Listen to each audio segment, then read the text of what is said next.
В одном престижном ресторане, где собирались только самые состоятельные и влиятельные люди города, все всегда выглядело идеально. Блестящие приборы, белоснежные скатерти, внимательные официанты. Каждый гость чувствовал себя особенным, но никто не мог представить, что один обычный вечер превратится в историю, о которой будут говорить еще долго. В тот день в ресторан вошел бизнесмен, известный своим резким характером. Его уважали за успехи, но боялись за вспыльчивость. Он привык, что все подстраиваются под него, а окружающие обязаны угождать.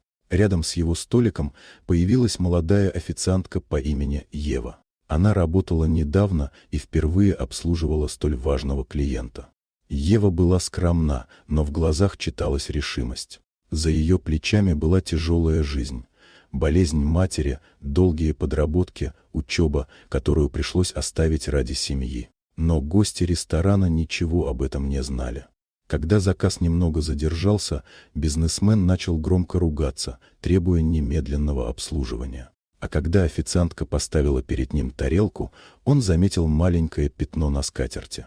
Казалось бы, пустяк, но для него это стало поводом для гнева. Он резко схватил Еву за руку, дернул так сильно, что ткань ее рубашки порвалась. Весь зал замер. Гости и официанты перестали двигаться. И тогда произошло то, чего никто не ожидал. Под разорванной тканью показалась татуировка почти на всю лопатку. Это была пара рук, крепко держащих друг друга, а под ними слова «Семья — это сила». В зале повисла тишина. Даже музыка замерла. Глаза Евы блеснули слезами, но она не отступила. Она стояла гордо, словно татуировка была ее броней. Гости начали шептаться. Многие узнали стиль мастера, который создавал такие эскизы только для особых историй, отражающих судьбу человека. Бизнесмен осознал, что натворил. Перед ним стоял человек не из слабости, а из силы. Он опустил глаза и впервые за долгое время понял: его деньги и статус не имеют значения. Он медленно поднялся и произнес: «Простите меня, я повел себя недопустимо». Ева не ответила сразу, лишь взглянула на него внимательно. В конце концов сказала: «Прощение нужно заслужить поступками, а не словами». И развернулась, направляясь к кухне. Зал взорвался аплодисментами, уважение к девушке, показавшей, что сила духа важнее всего. История быстро разлетелась по городу. Бизнесмен осознал, что долгие годы его успехи не приносили настоящего тепла и поддержки.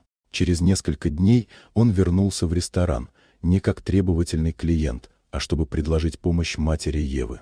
Девушка сначала отказалась, гордость не позволяла принять деньги просто так. Тогда он предложил: «Пусть это будет благодарность за урок, который вы мне преподали. Вы показали мне, что такое настоящая сила». Ева согласилась. С того дня между ними возникло взаимное уважение, которое позже переросло в дружбу. История стала примером для всех.